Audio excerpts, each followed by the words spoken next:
In former FBI Director James Comey's testimony Thursday, the Republican chairman of the Senate Intelligence Committee asked what were perhaps the most news-generating questions. Let's start with this one. Do you sense that the president was trying to obstruct justice or just seek for a way for Mike Flynn to save face, given he had already been fired? General Flynn at that point in time was in legal jeopardy. There was an open FBI criminal investigation of his statements in connection with the Russian contacts and the contacts themselves. In other words, the FBI had been probing whether Mike Flynn, the former White House National Security Advisor, lied to federal investigators, which is a felony offense.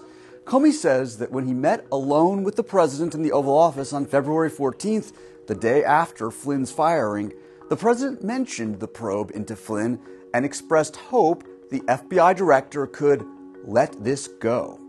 I understood him to be saying that what he wanted me to do was drop any investigation connected to Flynn's account of his conversations with the Russians. Soon after Comey's testimony, Mr. Trump's personal attorney said the former FBI director's recollection of his conversation with the president was incorrect. The president never suggested that Mr. Comey, quote, let Flynn go, close quote. He did say to Mr. Comey, quote, General Flynn is a good guy. He has been through a lot, close quote. Whether Mr. Trump said, let Flynn go to Comey could prove significant because of something Comey said at the end of his response to Senator Burr's question. I don't think it's for me to say whether the conversation I had with the president was an effort to obstruct.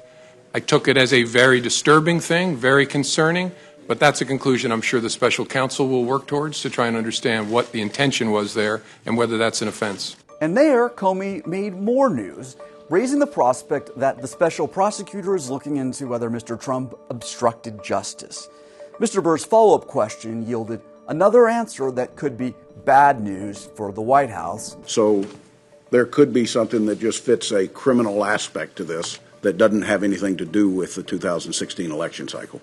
Correct. In any complex investigation, when you start turning over rocks, sometimes you find things that are unrelated to the primary investigation that are criminal in nature. The turning over of rocks could be something Comey helped set in motion when he asked a close friend to share with the press details about his closed-door encounters with the president. Because I thought that might prompt the appointment of a special counsel. That response may have played a role in Mr. Trump's lawyer casting Comey in the enemy's camp. It is overwhelmingly clear that there have been and continue to be those in government who are actively attempting to undermine this administration with selective and illegal leaks of classified information and privileged communications.